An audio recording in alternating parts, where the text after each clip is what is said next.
It's race day at the 2014 King of the Hammers, and we're surrounded by some of the toughest off-road machines ever built.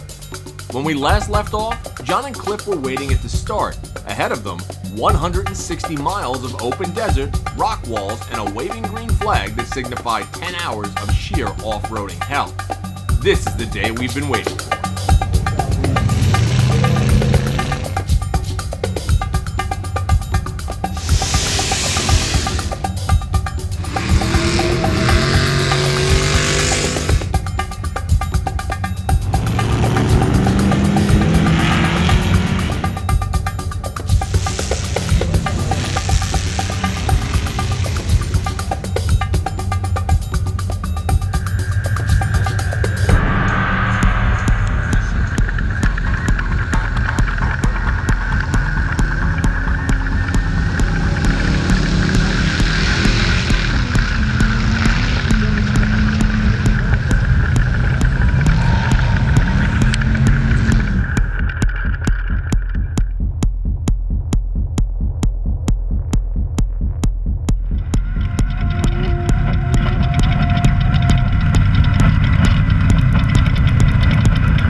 It's a mental battle because you really want to go fast and really like, hey, I want to get there as fast as possible, but you kind of got to like, okay, slow it down a little bit, you know. There's a lot of strategy to the race in that aspect. You just don't go out and just drive. You got to think a lot about what you're doing and how you're going to do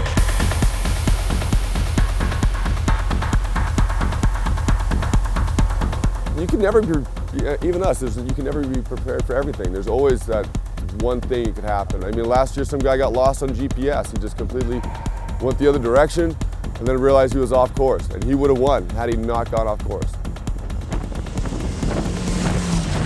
At first glance, you may think King of the Hammers is a 100% throttle down event, but that's simply not the case. It's broken up into 3 laps, and with each lap brings terrain that's structured to take you out. The desert combines deep sand, suspension crushing whoops, and speeds that exceed 100 miles an hour. Then there's the boulder ravines, rocks the size of VW bugs with edges Mother Nature crafted to shred tires. Finally, there's the wall, a 12-foot high rock wall that each competitor has to tackle at least once during their 3-lap run. As for us, we just needed to find out where the hell we were, as road maps simply don't exist out here. Alright, what are we trying to find, Mike? We're going to the secondary pit. Do we even know how to get there? No. Did we look at the map? We did. But then we forgot what the map looked like. Right. We know that yesterday we were over there. And then from there we went this way. No, I know, but we went around the mountains. Actually, I could probably just go into the brush. I'm telling you, man, it's like skiing. That's the powder. Dude, look at that. What? I don't know, bro. Look at that. Dude, you got this. Look at where his front tire is. Mike, you're an automotive journalist. We are all the best drivers in the world. We know this. Yeah, we do know this. We also know when to say, let's try not to flip a press truck worth 50 grand and roll down the hill. You know? We have epic ground clearance. It is, but the problem is, it's not like we get down. Sorry, ladies and gentlemen. This is one of those things where you go, no. Hey, is this remote pit 1 or 2? 2A. Wait, remote 2B is straight up, right?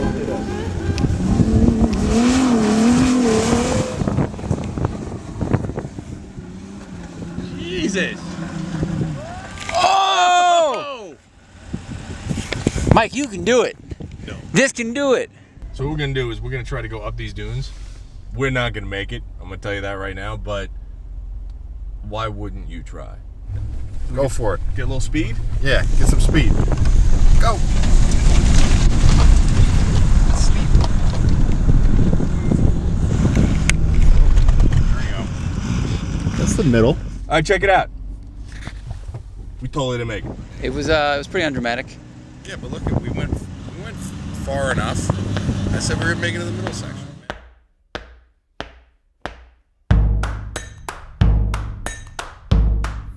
We just ran a hot pit out in remote pit 2B.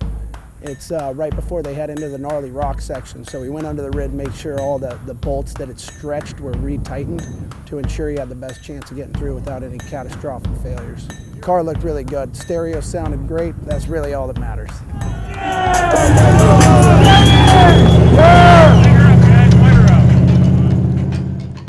So the whole speaker theory is I love having fun, and I come out here to have fun. If I'm playing music, having a good time, most people around me are having a good time, and that's what I'm all really about, is just having fun.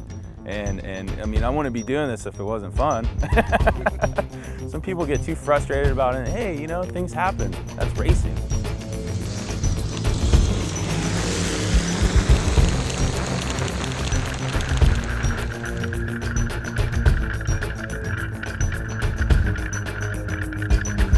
As a co-driver, I got to make sure that we stay on course.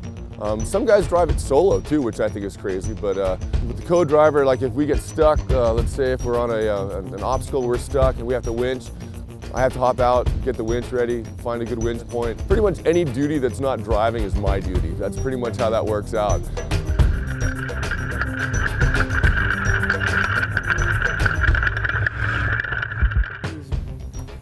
Halfway through his second lap out of 3 laps, and the third lap's the most vicious.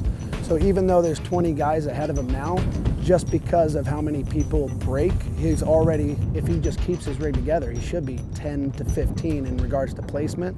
If he's able to pick up the pace, he's got a shot at top 10. I think he's somewhere in the low 20s. He started in 89. That's not bad. Not bad at all.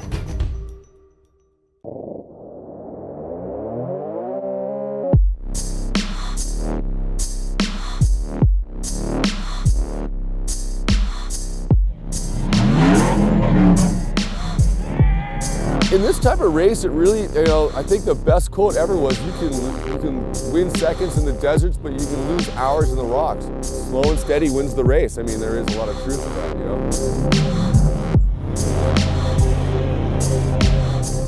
It's very technical. You have to know where your car is going to be, what your car is capable of. Some guys don't have that experience because either they don't live in an area where there are rocks, or they just simply don't do it very often. A lot of guys think that they can just power out of something by, throttle out, but that usually gets you in trouble. Hey! In this race, it's pretty much the only people that can help you out are other participants. You cannot, as soon as you're on the course, you cannot have any of your crew come out and help you. Yeah, as soon as your crew member comes out onto the course and tries to help you, you get disqualified.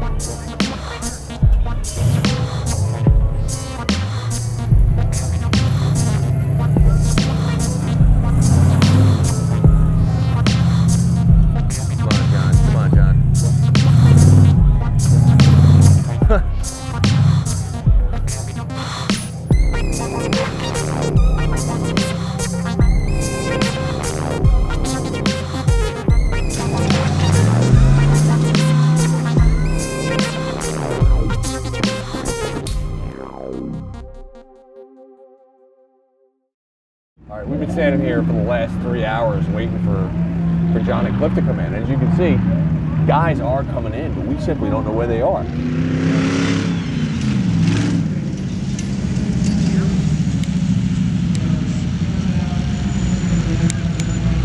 That sucks so bad. Why'd they get a red flag, Mike? They got a red flag because if they weren't done by 6 o'clock, they would get a red flag. It's just got to be crushing. It's got to be so disheartening. I feel real bad for these guys. There are still like 60 teams out there, which is amazing to me because obviously you guys can see it. It's pitch black out here. So there were guys rolling through the desert at speed in the middle of the night. There were guys bouncing over rocks at speed in the middle of the night. I can't even imagine what 12 hours in the car is like, and they're not done yet. Not done yet. Amazing to me. Amazing. We waited at the finish for hours, watching team after team roll in, all the while wondering if the next rig across the line was going to be our guys. It seemed like an eternity, until that is we heard a very distinctive laugh. Yeah, this is a tough race. It's a tough race. Woo! Beard. Yeah, I know. We had a hair growing contest on the race. Grant's gonna stress out a little more than I was. I didn't know that. We were going a lot faster than last year because it was kind of the same course as last year. I thought we were keeping a really good pace, but we finished 22nd or something. Started at what? 89th. So it's pretty good. It's pretty good. But that just shows you like how fast these cars are coming together and how dialed people are getting them. So But our first lap was ridiculous. It was the desert was just way worse than it was last year. It was these just whoops after whoops where you just couldn't get a consistent speed. A lot of guys that passed us, we saw them crash. You guys did it with no sponsorship. no sponsorship. We definitely need. We sponsor each other. if we had some sponsors, it would be a whole nother level. For sure. Like every year, we try to put as much into it as possible. Like we did brakes, and I'm like, let's do brakes. Yeah. Oh wow, $5,000. Yeah. Expensive, and they're squeaking really bad right now, so I'm like, oh man. King of the Hammers was an event like nothing we've ever seen before, and there's simply no way to take it all in your first time around. From the people, to the machines, to the camaraderie that the event produces, KOH is an all-encompassing experience that we can't wait to attend again. A word of advice though, regardless of what people say, bring with you all the conveniences of home, because camping like a hippie just sucks. I can survive terrorist attacks, but I can't. Their fuel system is on a mini cherry picker, and ours slept in the trailer with us. So we don't run out of gas. What happens if we run out of gas? Then we're stuck in the desert with the sand people. Then what happens? Then we get eaten alive. And the drive never gets its amazing footage, and nobody sees it. This is Thad getting a bad idea. This is Thad losing every penny he's ever saved. Yeah, and pulling me down with him. Oh yeah, you're finished. You got no shot.